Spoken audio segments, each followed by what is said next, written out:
Welcome to the Brain Soul Success Show, where we learn, explore, and create your powerful positive healing for life. I'm your host, Louise Schwartzwalter. I'm the creator of a 5-part mind, body, soul methodology that clears the subconscious blocks to success. From engaging transformational interviews, brain soul success stories, and the secrets shared by brain and spiritual experts, you will reconnect, revitalize, and transform your powerful life. It's time for you.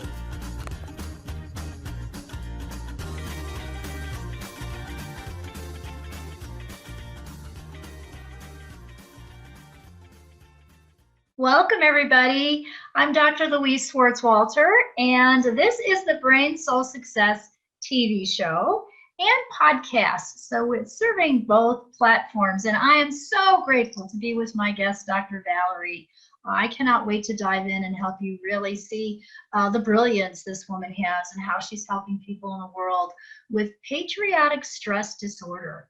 So you came up with that yourself. How did you even come to discovering this disorder?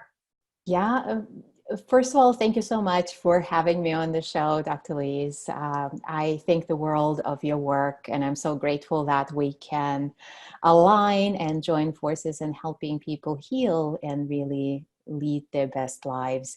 And so my journey of discovering patriarchy stress disorder has been through my own awakening. I was living a really good life. I had 2 graduate degrees in psychology. I had a thriving practice. And one fine day, I was on the phone with a client and I felt the left side of my face and the left side of my body get weak and numb. And I ended up in the ER with symptoms of a stroke. Wow. Thankfully, after they've scanned me up and down, the diagnosis was not a stroke. It was, quote unquote, just stress. And that was really puzzling for me because I didn't feel stressed. Mm-hmm. I really thought I was living a full and fulfilling life. I was also happily married. I had a wonderful daughter. We had a lovely home in New York City suburbs, the works. Uh-huh. What happened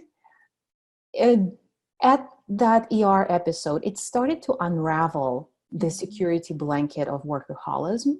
Mm-hmm. And through those openings, a very uncomfortable realization began to seep in that although I checked off all the boxes, the society told me I needed to feel happy and fulfilled, I didn't feel happy and fulfilled. Mm-hmm. And I started looking at my practice because I saw my clients heal from anxiety and depression and that feeling numb and really step into the fullness of their lives. And I started wondering, what was I doing for them that I wasn't doing for me? And the answer was that with all of my clients, I used mind-body trauma healing tools, even if they didn't recall any traumatic experiences. And the reason I was doing that was that I saw this telltale symptom of trauma in all of them, which is disconnection from parts of ourselves, from parts of our body, emotions, and self-expression. And clearly, as clearly illustrated by the ER episode, I felt certain disconnection as well. And so that got me to wonder, what kind of trauma could we all have and not even realize it? And at the time, new research was coming out on intergenerational transmission of trauma. So basically, trauma is genetically transmitted. And the dots connected with me. That, for me, that was my light bulb moment. Mm-hmm.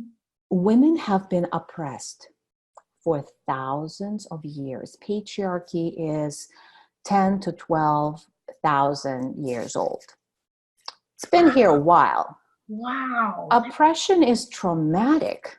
Mm-hmm. Trauma is genetically transmitted. So that's how it came into my awareness that we're all born with this traumatic conditioning in our DNA.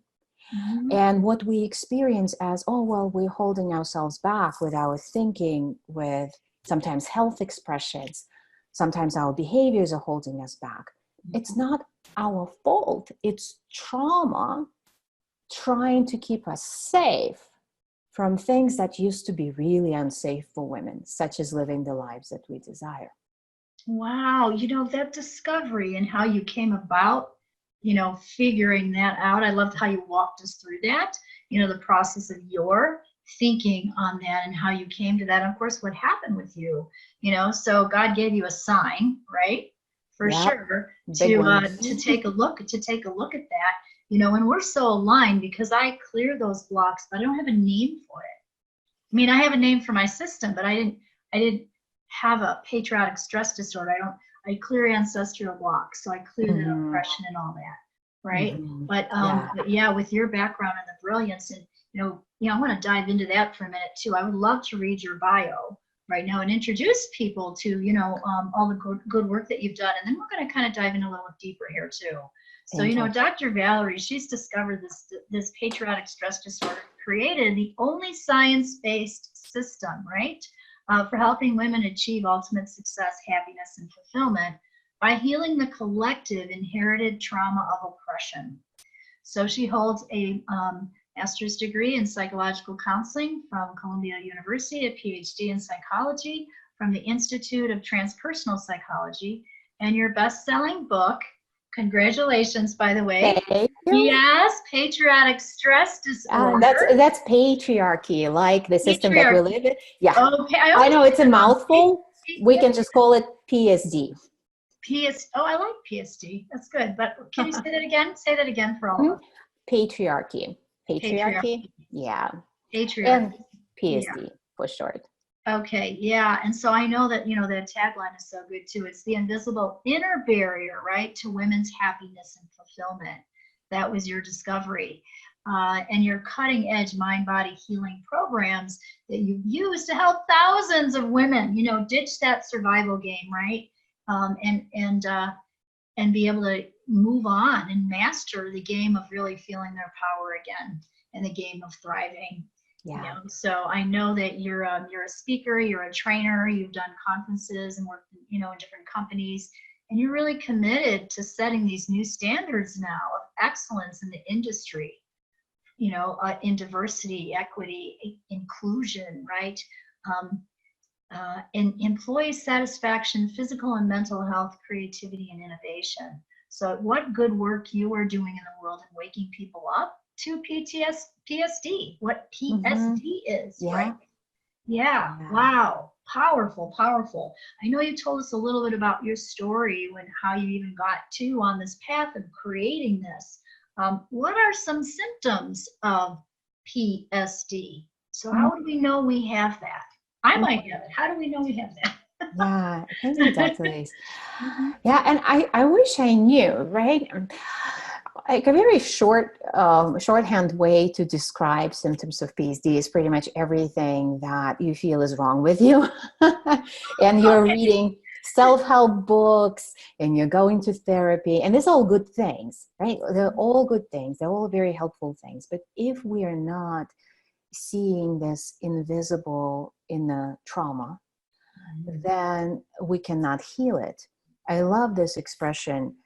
When we see the invisible, we can do the impossible. Oh, and nice. So many things seem impossible for us. So some of the symptoms that are like really on the surface level, really easy to spot, is you may feel anxious. You may feel, especially when you're playing big in the world, you may feel like you're either holding yourself back or you're playing full out, but then you have trouble stopping and relaxing and sleeping. You need to rely on a glass of wine or a pill to even slow down. You may feel a certain sense of disconnection from who you truly are, like something is missing, like is that all there is to life? The feeling that life has become mechanical, like you're just going through the motions, like you're trapped in this hamster wheel of either achieve, try. And the same on the personal development front, because that dissatisfaction is really driving us to become seekers. And again, that's a good thing. It's a beautiful thing. And my hope is that my contribution of PSD, this awareness and the system for uncovering and healing this particular generational trauma, will actually help all the seekers on their journeys with that missing piece. Wow. Okay. That makes sense. So I'm thinking of people and, clients and friends and even myself at certain times, in my own life, as you're speaking about some of those symptoms of the PSD. Yeah. I can see that in women, definitely. Yeah. And a lot of powerful women, Absolutely. end up in that hamster wheel place. So sure. absolutely. Yeah. And just to your point of powerful women, no matter how much we achieve, PSD is still there, and it shows up as the inner critic, the imposter syndrome, and the so-called upper limit problem. All of that is PSD. And in my book, I quote women like Meryl Streep talking about her imposter syndrome. Diane von Furstenberg, who said, every morning most mornings I wake up and I feel like a loser, the fashion icon. Gail King, who was interviewing Diane von Furstenberg, said, well, most mornings I wake up and I feel fat. And these are all symptoms of PSD. The wound of patriarchy, the primary wound, is that a woman is worth less than a man. It is so deeply buried in our subconscious. And it predisposes us to be harsh on ourselves, to look in the mirror and see our flaws. I don't know a woman who is fully and honestly and deep down to the bone in love with her body, who doesn't have a critical thought about her wrinkles or the way she looks in clothes or without clothes, right? And all these nagging voices that spell out something's wrong with me, women will also feel like, well, they're isolating. We carry them as this big secret. Like everybody else is doing okay, but like something's really wrong with me. And the truth is that everybody has, if not the same, then very similar thoughts. You've heard from Meryl Streep, you've heard from Gail King, and pretty much any woman who's ever been interviewed about the subject of imposter syndrome, the inner critic in Hollywood, or anybody you look up to, we all have the same thoughts, and these are not our thoughts. I actually call these thoughts prison guards. They are trauma adaptations, and I talk about trauma as the invisible in the prison. They are there to keep us safe, quote unquote, by not reaching for our dreams, because reaching for our dreams has been a punishable offense under patriarchy for women. Powerful women were burnt at the stake, locked up in asylums, and crucified in media. I mean, that continues today. They don't burn us at the stake anymore, but now they hand us the torches. Here, you can do it all and burn out. So it's a really big system. So that's why I wrote the book. We cannot cover everything in today's conversation, but I hope that it creates enough curiosity in your listening to look under the hood of what's been affecting you through that subconscious conditioning, operating under the radar, and how to begin to liberate yourself from that.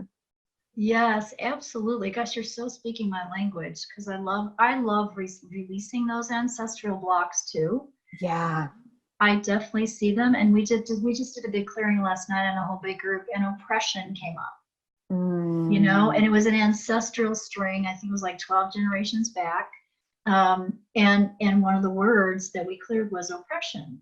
So it is all that old past oppression where we didn't feel, and so we weren't allowed to feel good enough to feel, like I call it, being 100% our soul's truth. That's beautiful. And I'm in love with your work. And this is something that, like, now that as an example, now that you know about PSD, you'll know to ask that question or to make a suggestion. Okay, well, and how about this, right? Is there something for us to work out and release there? Because if we don't know to look for it. I didn't know that I had trauma. I had symptoms of trauma. I ended up in the ER. I had 2 graduate degrees in psychology, and I was a practicing therapist, and I didn't know. So how do we expect people to I'm a slow learner, so a lot of people may be ahead of me on that. You experience what you need to experience, though, to get you where you are, So you know that what happens is the struggle is really the book. I mean, the struggle becomes the book, becomes your message, becomes the dream that you are able now to share with powerful women on such a deep level. Absolutely. If And you hadn't gone through that, you wouldn't be doing what you're doing. All of it is worth it. And uncovering new layers of trauma is truly fascinating because, like, even recently, so in the book, yes, I talk about, it's called Patriarchy Stress Disorder. So I talk about it, but I also talk about other hidden traumas that you probably see in your work as well. Something that we might have experienced in the womb, for example, recently came up for me. How I felt my mother's anxiety in her womb. So as a fetus, I had the experience of the world being unsafe and like, I don't know if I want to go there. And it was affecting me my whole life. This ambivalence. Do I even go there? Because it's not safe. Until I released it, but it took recognizing it first before releasing it. Or the experience of oppression. If I come from Russia, and a few people in America know this, but serfdom existed in Russia for many centuries and was abolished around the same time as slavery was abolished, and it was very similar in nature, but it was perpetrated within the same nation. Okay, so I have this generational trauma of basically being enslaved, being owned, right? And people who have experienced this kind of trauma, generational trauma, we need to recognize it so that we can release it from our systems, from our bodies. Absolutely, because it does get stuck in the body, mind, soul, and in the energy field, and I do see cultural patterns, if you will. Yeah. So I'm in New Mexico, and so we have a tricultural community here. So I am completely blessed because I can work with the Native Americans, the Hispanics, the Anglos, and people from all over. And so I will see cultural patterns that have to be released, and someone will come in again and I'll be like, oh, no, I've done this before. We need to, you can then recognize it. But what I love about what you're doing, though, is you're teaching people to recognize it in themselves too. Yes. So that's what your book is doing. So how can we heal? I mean, it looks like you have a system, and I know you've worked with people very deeply on this. Yeah. So, how can we heal from PSD? Yes. The book has a roadmap. I was on this journey and working closely with people as a therapist first, and then as a consultant, facilitator through programs. And I continue doing some small group, a little bit of one-on-one work. It's deep. And so to help people get on this journey, I poured it into a 5-stage system. I call it the jailbreak system. And you can learn more, of course, from the book. But to give you a quick overview of what to expect, in the first stage, I call it waking up in prison. I teach you to identify different layers of trauma that may be hiding in your subconscious and your body. And the benefit of this stage is you finally exhale. It's a sigh of relief. Oh, all these things I thought were wrong with me, there's nothing wrong with you, right? We all carry trauma. If you're human, you have trauma. It's just unavoidable, either inherited or experienced and mostly it's both. And again, nothing's wrong with us. And then in the second step, we recognize what I call prison guards. These are our thoughts, physical sensations and expressions in the health domain, and behaviors. And these are things that are holding us back to keep us safe. So the inner critic falls into that category. Anxiety, depression start out as prison guards. And if not addressed, they become full-blown conditions that, sometimes medication is called on to help heal. But trauma underlies them all. And behaviors, well, think about like really wanting something. I don't know, like I really want to send this very important email, and all of a sudden I have 50 browser windows open and I'm suddenly hungry and I suddenly need to make a car maintenance appointment, and then I never do, right? Or like, it can be a job application. It can be something that really can change your life.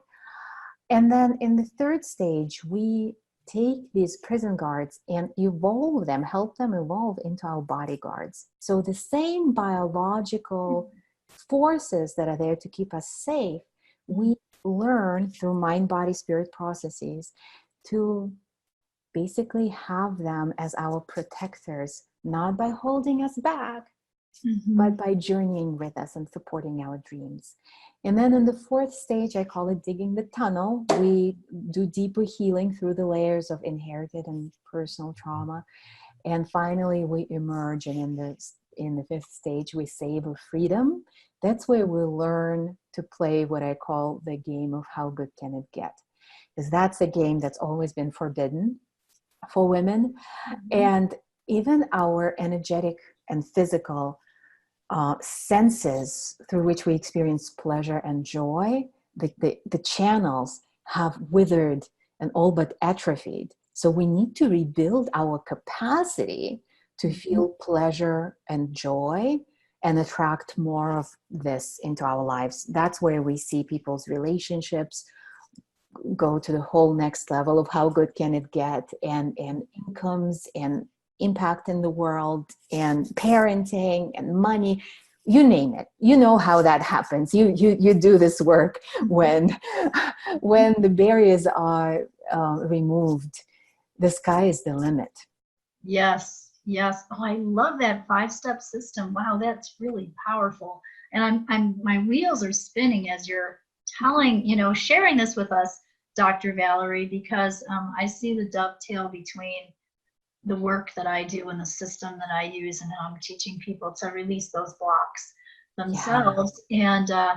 And also I'm thinking of lots of people who I've worked with who are at different places in those stages, and even myself, and how it does feel to finally get to that fifth place where you feel free.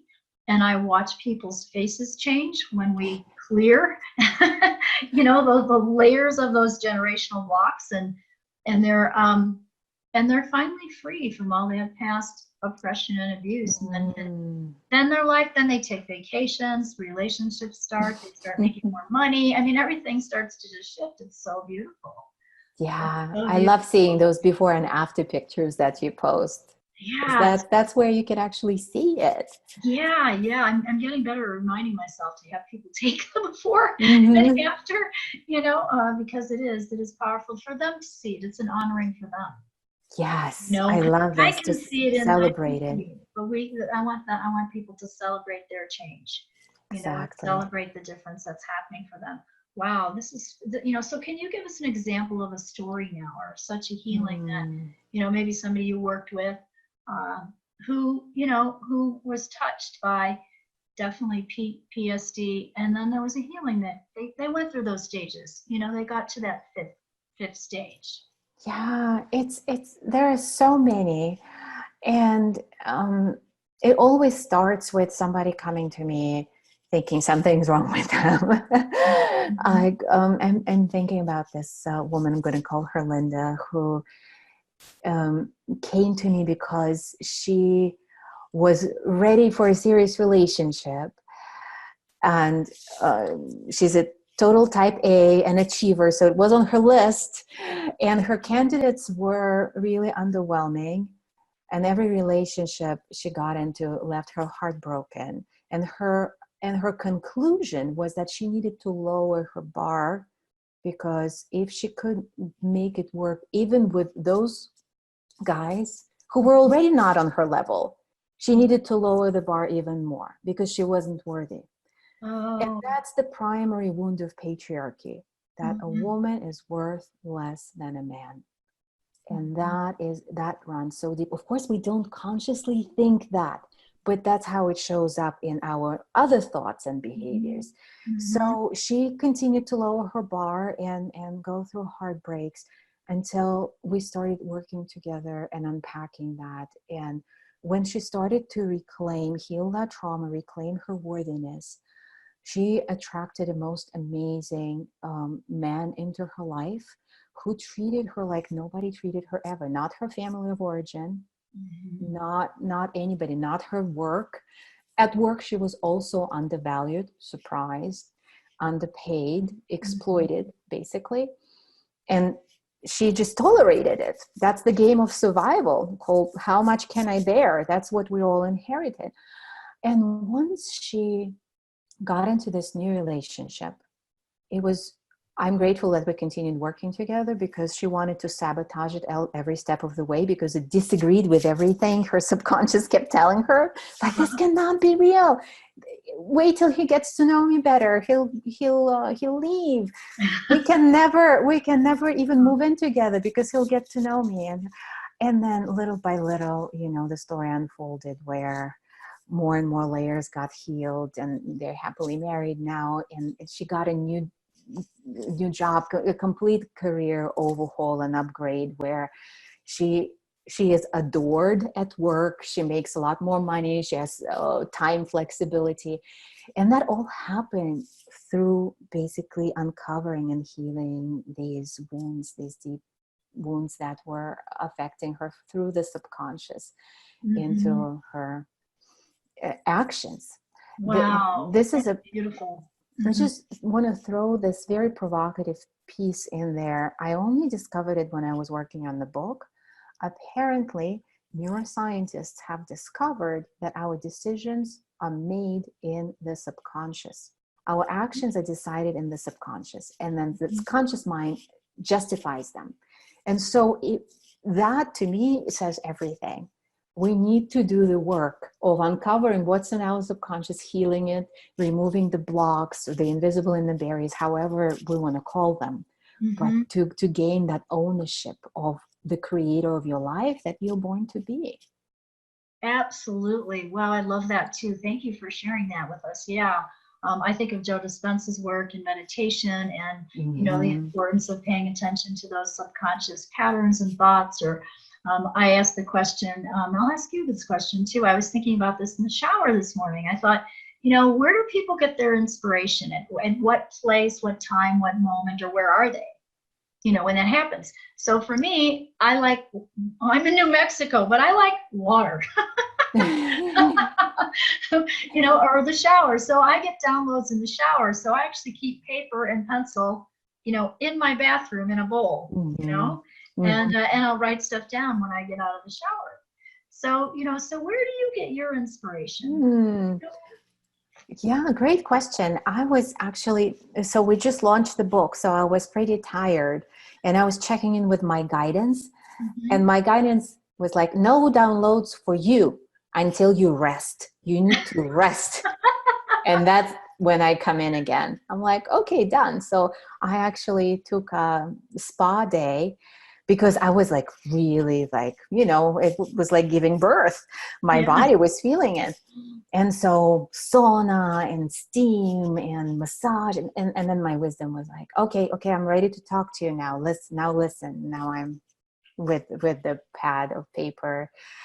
On hikes, I love being in nature. And here in Tucson, Arizona, we're surrounded by beautiful mountains and trails. And I'm out there as often as I can.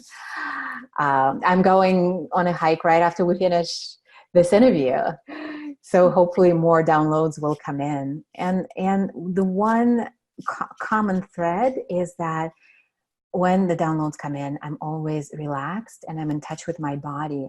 And that is something that I'm able to do more and more, the more I heal trauma. And here's the connection, because trauma makes us feel unsafe and we become a closed system, protectively closed. We become Teflon to downloads, to abundance, to whatever you desire. And the more we heal, the safer we feel, and the more we open up to receive, to be in the flow of everything, right?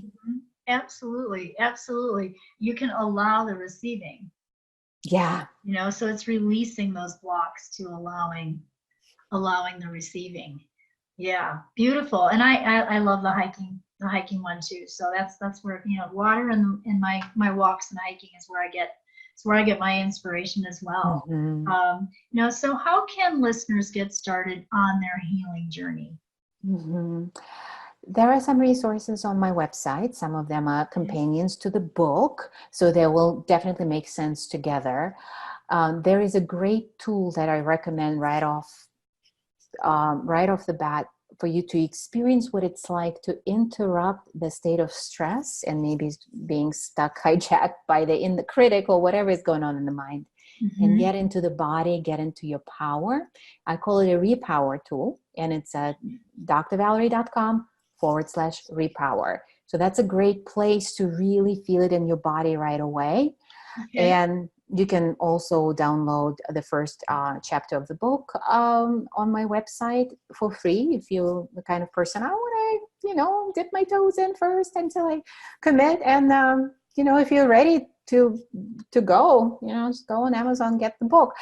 But also make sure to come back to the supplemental resources on the website, subscribe to the newsletter, because we are really building a movement of this, creating a cultural shift, because it's not just one person healing. Yes, it starts here, but we need to bring everyone with us through our own healing and shifting from survival to thriving. So through the newsletter, I share more resources. I share about opportunities to come together as a community. So I hope you stay connected. And you can reach me directly at Valerie@drvalerie.com. Just let me know if you're ready to dive into the work right now.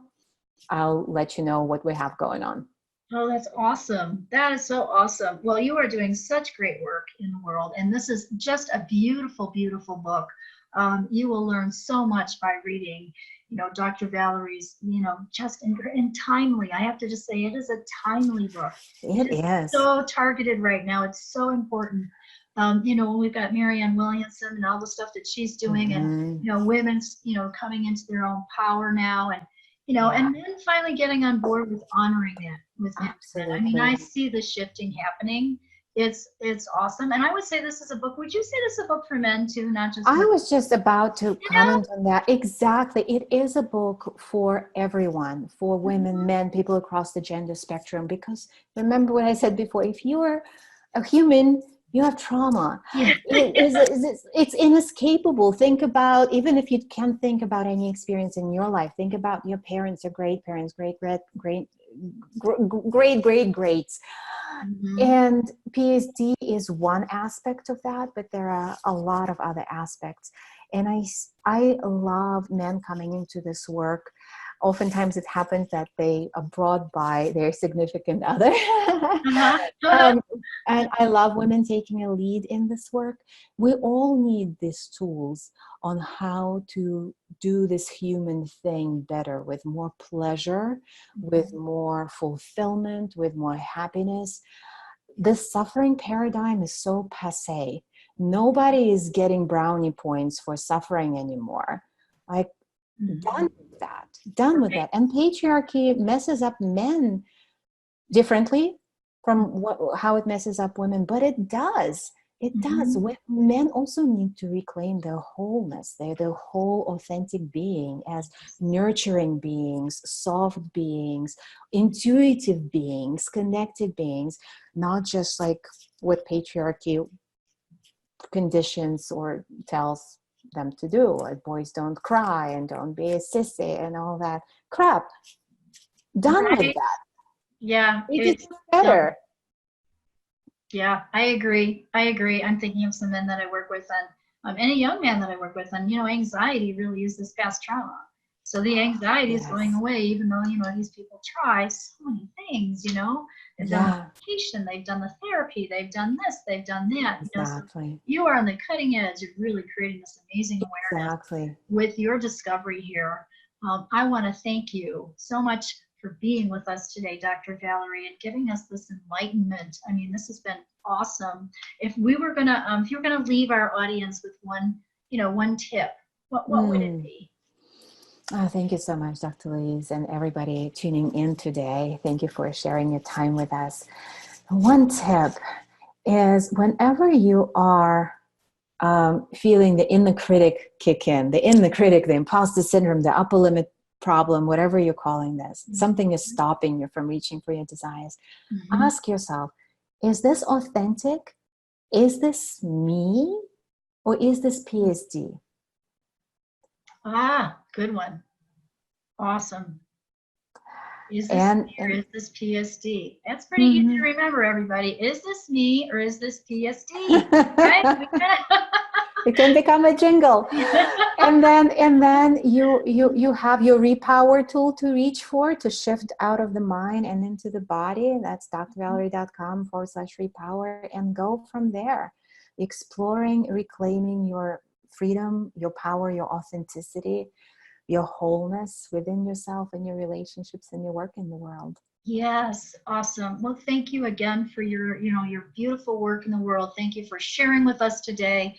I so appreciate you. I appreciate your work. I can't wait to get this book out there bigger. You're doing just brilliant work in the world. And we thank all of you for being with us today. And tune in next time for the Brain Soul Success Show. And again, Dr. Valerie, thank you so much. And we want to wish everybody a beautiful day. Have a powerful, positive day. Thank you, Dr. Louise. Welcome, everybody. Louise Swartzwalter here, and I am here with my guest, Brandy Chase. This is the Brain Soul Success Show. And this show, the purpose is to interview people, find out what's going on in their lives. I usually attract the people who've had some kind of struggle, so we can learn from each other. I believe in conversation, and through that struggle is how we grow. And so I know you're going to resonate with beautiful Brandy here and her story and what she's been doing and what she's been doing now with amazing work with her coaching. That all came out of her own past, and her own story. So Brandy, tell us like just one or two sentences about how you sort of even just got on your path, and then I'll go through your bio. How did you get here to do it? How did I get into coaching? Yeah, how did you get into coaching? Okay. Thanks for having me, by the way, Louise. I got into coaching by having my own coach. And I always knew I wanted to help others. I just didn't know how that was going to unfold for me. But after having my own coach and, living through some stuff, and I was like, I have to do this. Awesome. So it was having another coach, having a coach yourself. So you believe in having mentors and coaches? Yes. Yes, most definitely. Yes, I do too. And I know that, your background and what you've done in your life is it's really quite impressive. You've done a beautiful job. So I know your passion now, because of what you've been through, is helping others with difficulty. People with difficulties find their balance in their life. And you believe in having those choices, right? That people have choices and that they can grow stronger even through those hard times. And through mentoring, and I know you owned your own business, you own your coaching business, but you also were in real estate for a while, right? Yes. You learned a lot, didn't you? Yeah. Yeah. And of course, raising a family, and then you went through cancer, fighting cancer, and then overcoming a very messy childhood.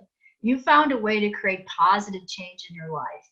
And others I know resonate with these kinds of stories, and everybody has a different background. And yet what I find so fascinating is that the background that we, the story and the stuff that we go through and how we overcome is what makes you so resilient. Yeah. We were talking about resilience. Yeah. Yeah. Yeah, for sure. Yeah, it's just so beautiful, so you're going to find that Brandy is, she's genuine, she's authentic, she brings her real life experiences into her coaching. She's so good at connecting with people, that active listening that you do. You're very good at that, and you really help people identify those obstacles that are in their way. And that's so key. I resonate with that because I do the same thing. We're similar that way, and so she's really able to motivate and empower people to move through those obstacles and create that positive impact in their life. And so you do it in such a beautiful way, and it's such an honor to be with you today. I mean, I'm so excited. Thank you, Louise. Yeah, it's really, and your background. I mean, my gosh, even just your what do we call schooling background, I guess, business background, you've got a business degree and then a certification in coaching. And I love the name of where you live. So we were talking about this earlier. So Brandy lives in Arizona, and it's an interesting name. I had to look at it a few minutes and then said, okay, how do you say this? So it's Saharita, right? Very good. Yes. Saharita, Arizona. Awesome. And you have 3 beautiful sons, 3 dogs. 3 and 3 is a powerful spiritual number. Did you know that? Yes. Like, she's got 3 and 3. I love that. And so I know that's your passion, and you're such a great mom. Such a great mom too. So, so tell us, tell us a little bit about your story. How did you get into coaching, and what fuels your passion now to help people on that deeper level? Okay. Well, like I said, I got into coaching from having my own coach, and growing up, like, I always knew I was going to share my story, right? And at that time, I think, well, obviously, I was still in this like victim mode of what happened to me. Like, I was what happened to me. And my mom was in addiction. And, so I grew up through that, and I just always knew, like, I'm going to share this story of, what a big victim I am, right? And then I grow and I change, and I lived through not only my own cancer, but my son had cancer as well right before I did. And so through that trial, I, hired my own coach, and she really helped me get out of that victim, really like made me understand that like all of my perceived problems and stuff that I was putting out there and the struggles I was having was about me. I had to look at me and work through that stuff. And then I just felt really empowered to be able to help other people, become unstuck and help other people get out of their own way so that they could live a more peaceful life. And so that's really what brought me into the coaching world. Wow. Okay. So give us a little bit more on, how did you feel when you said your son had cancer and then you were diagnosed also? Yeah. So he was diagnosed first, and then I was diagnosed 6 months later. So watching him be sick, and I'm going to back up a little bit, because before he was diagnosed, he also left to go live with his dad. And I'm telling you, that was probably harder than me having cancer, right? Like he was 13 and it was hard, and there was a lot of struggle there. And so then he ends up sick, and you're just like, oh my gosh, like what else can happen here? Like you think like you can't hold any other space, and you think like nothing else could possibly go wrong. And then it's like, boom. And so then I was diagnosed 6 months later. Watching him was really scary because he looked sick, right? Like he had lost weight. They couldn't figure out like what was wrong with him at first. So he was in the hospital for like 2 weeks before, they started really figuring out what was wrong with him and being able to like start to treat him. And so it was really, really scary, like just sitting there watching your child wither away in the hospital and not being able to do anything, just like you're just watching it like it was a bad show. And I remember the doctor saying this to me. He's like, we do this all the time. And I'm like, I don't. Like, I don't do this all the time. Like, Right. and I have no answers. It was such a, What kind of can I ask what kind of cancer? What kind of cancer did he have? so he had anaplastic large cell non-Hodgkin's lymphoma.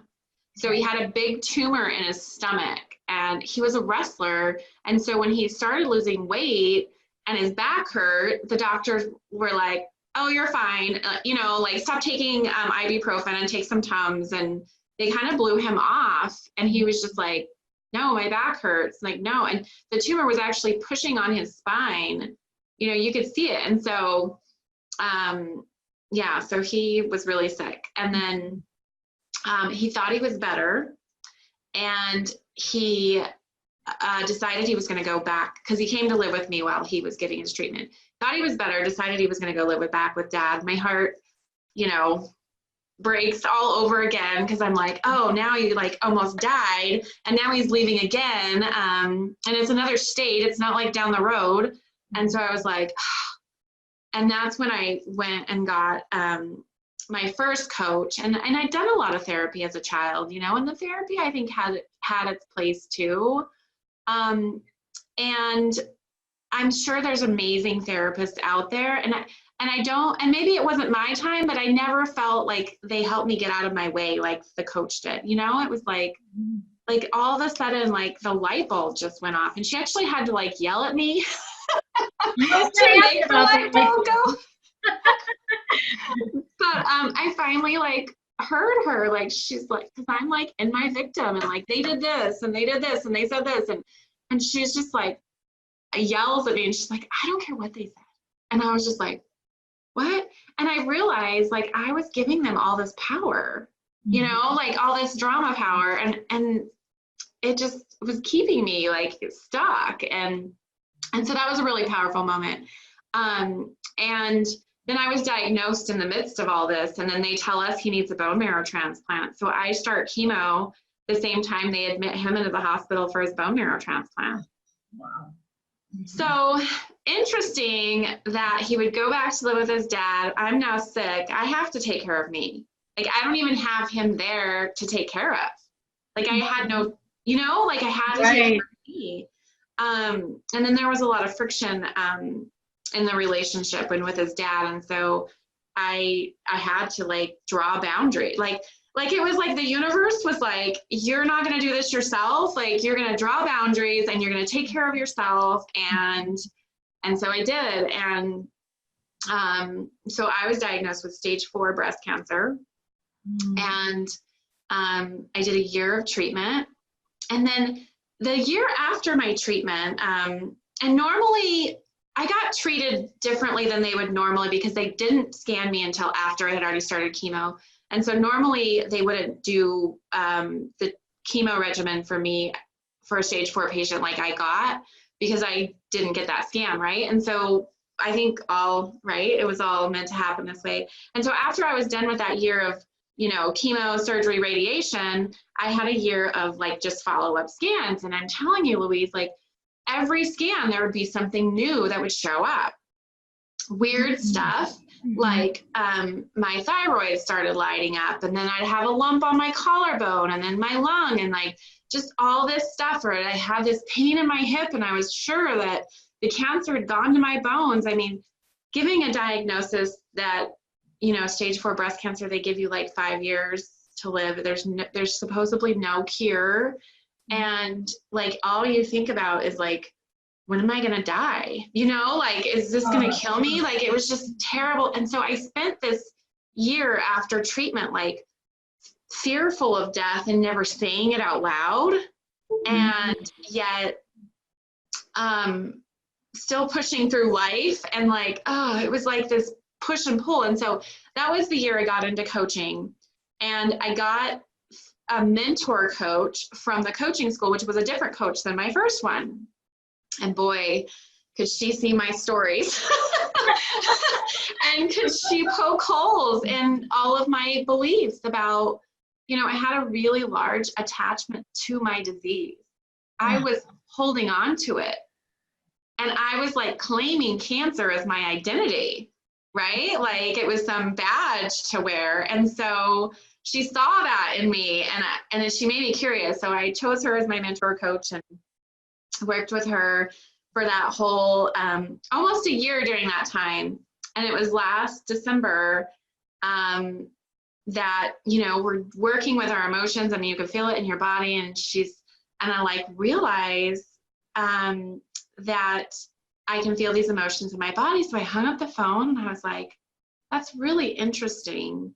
Like if I could feel emotions in my body and, you know, like you get like stressed out and you feel tension in your back and your muscles get all tight, like what if like this was part of my cancer, you know, like what if, you know, like the trauma and like the relationship with my son and like all the stress in my life that I never deal with, like what if that was part of my cancer? And I was just like, I was mind blown. And then I just was like, I don't want cancer anymore. I let it go. And I'm telling you, it sounds crazy, but I got chills over my whole entire body, Louise. And I had a scan that week, no more cancer.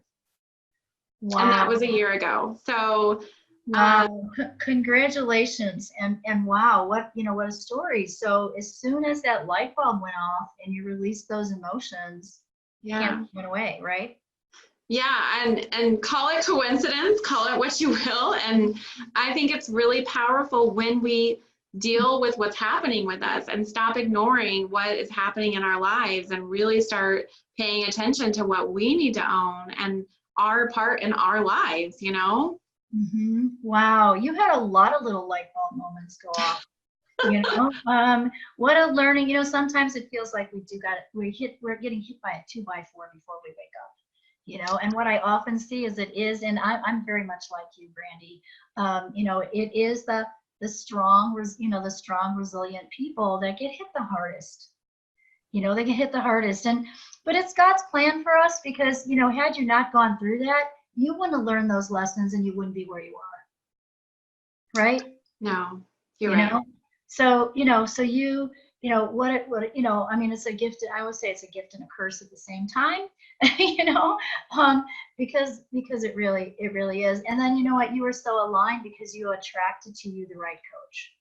Yeah, right. You attracted to you the right coach that really helped you move through that and helped you see, like you said, pick those holes, you know, those pockets. Those And and if I can say this too, Louise, like the other thing was who was brave enough to poke at like a stage 4 cancer patient, because I found that people were scared to like question that, right? Like, and she wasn't. She was like, oh, interesting.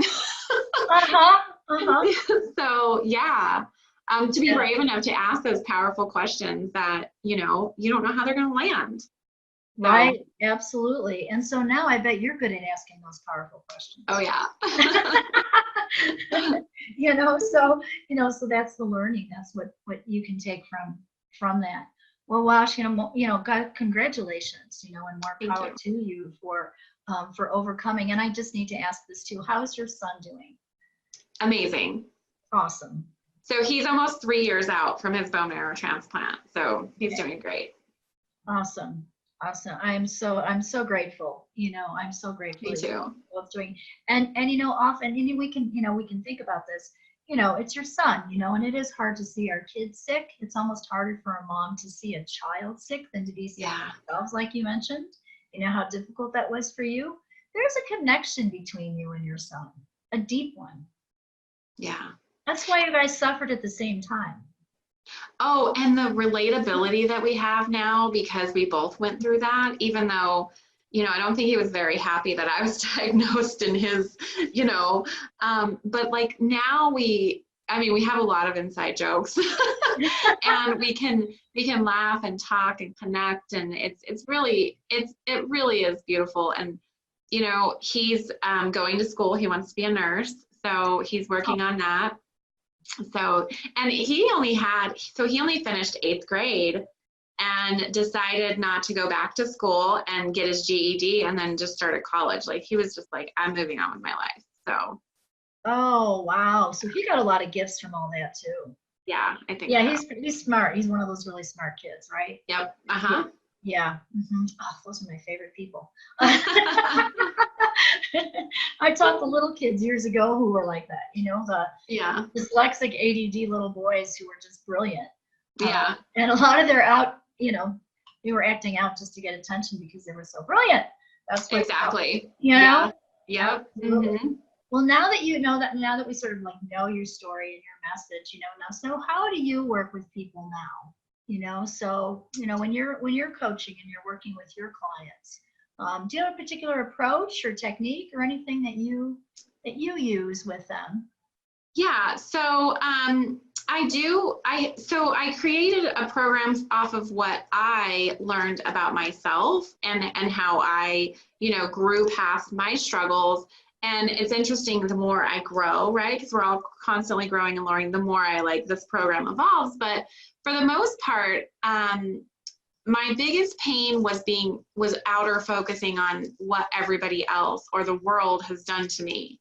And so, and I see this in women, and I see that's how, and probably men too, but my focus is women, how this keeps them from their peace. And so I really help them turn inwards, and I do like a teaching and coaching of, how to bring back the focus to yourself and see what gifts are there for you from whatever you're experiencing, right? Because there's always some kind of a gift for us.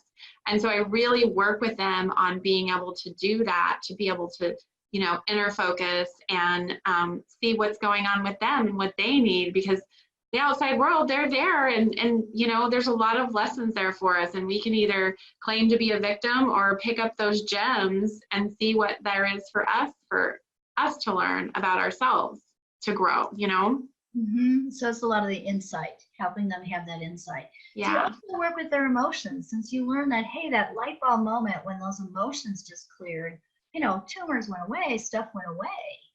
I've had that too. I had a lady with ulcers, and she knew that they were emotional because she was taking care of two elderly parents. And she came to me and said, I need you to get rid of my ulcers. I know it's emotional. And we got to work and we released the emotions, and she had great insurance. She worked at the VA hospital here. So at 2 weeks later, she had another ultrasound. She goes, I just want to thank you. They're gone. Wow. That's amazing, Louise. So what I know, and we've done it with tumors and stuff too, just like yours, just like your story. So we do know that, we're physical, mental, emotional, spiritual beings. And there's also an energy field piece. So I'm going to guess that you also target some emotional work with your clients now too. I do help them recognize their emotions and help them pull out, because, I like to use this iceberg analogy, right? Like the iceberg sticking up out of the water might be really small, and that's like your trigger of what's happening with you in the outside world. And then if you go underneath the water, then there's your feelings and your needs and your values, right? And so I like to help them envision this and recognize that their emotions are messages to themselves, especially like a negative emotion of what they're needing. Beyond that, I send them to you, Louise. Okay, I was just curious because we all have, because I learn all the time new techniques from people. Yeah. And we share, and when we share and we can learn from each other, that's the purpose of this whole show, right? Yeah. How can we learn from each other? And so I was just curious if you had something that you used with that, because that was powerful for you. Yeah, and it really was, and I think just them being able to recognize these signs and being able, it just helps. It's another piece of helping them turn inside, right? It's like, I'm the one that's triggered, so what's going on with me, instead of, oh, so and so did this and this happened and this happened. Okay, what's happening with you, so getting that clarity, yeah, and that inner work, inner vision. Yeah, so give us some examples, so when you've been working with your clients now, give us some outcomes, so what happens when you're working with people now at that deep level? Give us as their transformation. Yeah, what's their transformation? What, give us a couple of stories. So, okay, so I have a client that she was just getting by in life, nothing was really terribly wrong. And yet there was a little life missing from her life. And so, you know, after coaching with her for a little while, that we realized like there was a lot of anger and resentment with her husband, and you know, it was trickling down to her kids, and you know, she was kind of like disconnecting from all of this and just skating by. And like most of my clients say they're fine. I'm fine. Everything's great. Life is great. You know, and so which is what I did, right?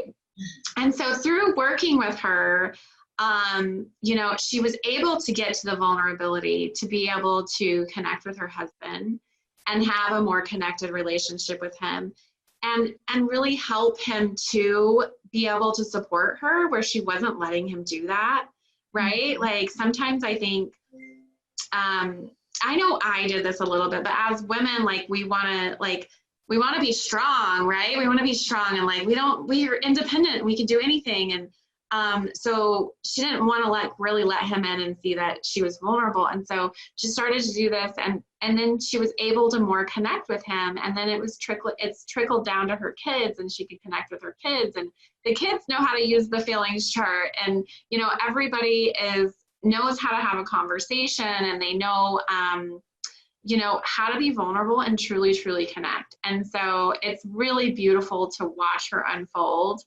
And this was somebody who, you know, I've been friends with her for over 10 years, and then she became a client, and like she never shared like personal stuff, like everything was fine.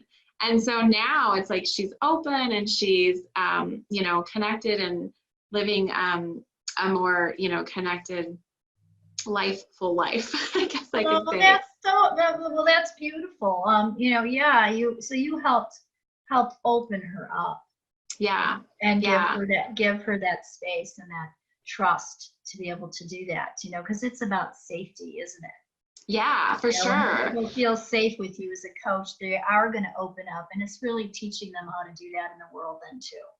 Yeah. And then I have to tell you the story about this other client who was in my group program, and she said, you know, she signed up for my group program twice. And so the second time, it just barely started, and she sends me this email, and she's like, you know, Brandy, I was really thinking I didn't really learn anything from your group program. And then all of a sudden I realized like I had set these boundaries with her boss. She had a verbally abusive boss.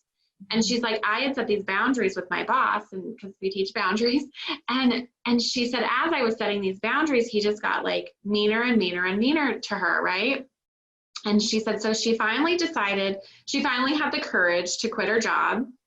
And when she quits, he's screaming at her, telling her, you know, all the names in the book and how worthless she is and all of that. And she says, for the first time in my entire life, I was able to stand back and watch him do this and know that everything he was saying was about him and not about me. And I was just like, you know, like it was such a proud moment of like, of course, wow. Right? Like it was really like I was crying. Like, but so yeah, I've had some awesome successes. But mostly like it's just really connecting and like owning their space in the world and setting those boundaries and knowing that they're important and loving themselves and, you know, all of the things. Yes. You know, we can, oh gosh, your message is so beautiful. And I can tell you're getting so deep with people and allowing them to, like you say, transform. And you just have a way with that. That's a gift. Thank you. It's a gift. It's really awesome. It's really awesome. I know I cry too sometimes with clients because, you know, it's just so touching. You know, you want to see that transformation. And when those light bulbs go off and people really get it and they can move past their stuff, and we're all growing, you know, every single minute of every day. There's no such thing as you know, constant. It's change. It's always change. You know, we're changing every moment. You know, where do you get your inspiration? I'm just curious. I was thinking about this morning. Like who do I look up to? Like what are you? No, I was actually thinking about like a place, because so like an example would be like I get messages in the shower, and I keep scratch paper in a crystal bowl outside my bath, you know, in my bathroom. with a Yeah. pen, and sometimes when the pen runs out, I have a pencil there, and it's often like the tip is broken and it doesn't work and you want to write, you're looking for a pencil or a pen. But I know that I get these messages in the shower and I have to write them down right away. So for me, it's water or nature. Oh, interesting. What is it for you? I feel like in sleep. Okay. Like in the middle of the night, like I'll wake up and I'll be like, like I have to whatever, or oh my gosh, like it just like will click. So I don't know. Well, that's awesome. No, everybody has a different place or different way. Now I'm starting to be curious. I just got that download this morning and I was like, God, I want to ask people this question now. I love it. Where does that happen for you? Yeah. Well, this has been, so how can people get in touch with you? So I'm very socially connected. So I love my biggest platform that I use is Facebook. So I'm on Facebook. My business name is Serenimity, and I'm on LinkedIn. I have a website. So serenimity.com. On Facebook. I want you to spell that for us. It's Serenimity.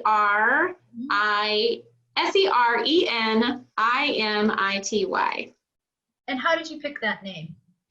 So I had some help with it because I was like really like wanted whatever I created to be something beautiful. And Serenimity is actually serenity and equanimity put together. Oh, that's pretty. So yeah, it's a made up name that is mine. Yeah, it's yours, exactly. Well, if you resonate with it, yeah, absolutely. Well, that's great. So that's where people can reach you. If you could leave, our group here, our tribe, our audience with one tip, one tip for the next, couple months here, what would you say? I would say don't be afraid to look within yourself. Awesome. Well, thank you, Brandy. It has been a pleasure and a gift to be with you today. I almost want to just keep hanging. I know you have appointments, and we can talk all day, Louise. we could just chat all day. It's been great. So thank you for sharing your story with us and your vulnerability, and opening the world to a new way of looking at their own pain. Thank you, Louise. Someone else going through that pain. And thank you for that beautiful tip. So for all of you, as Brandy said, don't be afraid to look within. And we wish you a beautiful day. And tune in again for the Brain Soul Success show, where we bring you these enlightening stories that hopefully help you in your life. Move something for you, have greater insight, and help you up level in your world and have the life you desire. Thank you again, Brandy. Thank you, Louise. Thanks for having me. Thanks, everybody.